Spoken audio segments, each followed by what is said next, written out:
پاک میں جب کہا گیا 2 2 3 3 4 4 تو یہ تو 9 شادیاں بنتی ہیں، 9 شادیاں مراد کیوں نہیں لی جاتی؟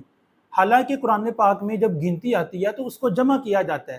آپ ایک اور آیت کریمہ دیکھیں، فَصِيَامُ ثَلَاثَةِ أَيَّامٍ فِي الْحَجِّ وَسَبْعَةٍ إِذَا رَجَعْتُمْ تِلْكَ عَشَرَةٌ كَامِلَةٌ۔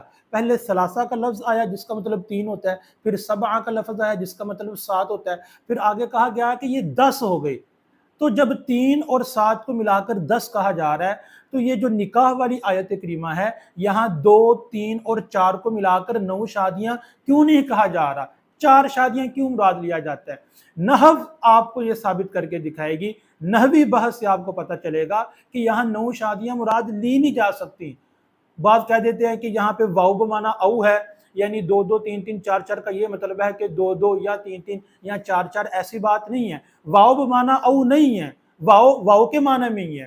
یہاں اصل میں قاعدہ کچھ اور ہے۔ یہ بات یاد رکھیں کہ عربی میں گنتی 2 طرح کی ہوتی ہے۔ ایک ہے اصل گنتی، ثلاثۃ اربعۃ خمسۃ، یہ اصل گنتی ہے، اس کو کہتے ہیں اعداد اصول۔ جب اصل گنتی آئے تو اس کو پھر آپس میں جمع کیا جاتا ہے، جیسے قرآن پاک میں ثلاثہ اور سبعہ کو جمع کر کے کہا گیا عشرۃ، کہ یہ 10 روزے بنتے ہیں۔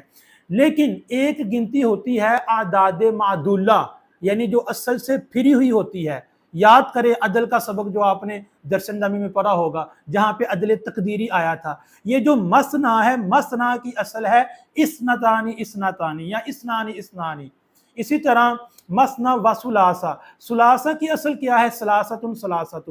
کہنے کا مطلب یہ ہے کہ مثنا و ثلاثہ و رباع یہ اصل گنتی نہیں ہے، یہ اصل گنتی سے پھرے ہوئے الفاظ ہیں، ان کو اعداد معدولہ کہا جاتا ہے۔ اور قاعدہ یہ ہے کہ جب اعداد معدولہ آئیں تو ان کو آپس میں جمع نہیں کیا جاتا، جس طرح قرآن پاک میں سورہ فاطر کے اندر ہے اولی اجنحۃ مثنی و ثلاث و رباع، کہ فرشتوں کے بارے میں کہا گیا کہ فرشتے 2 2 پروں والے، 3 3 پروں والے، 4 4 پروں والے۔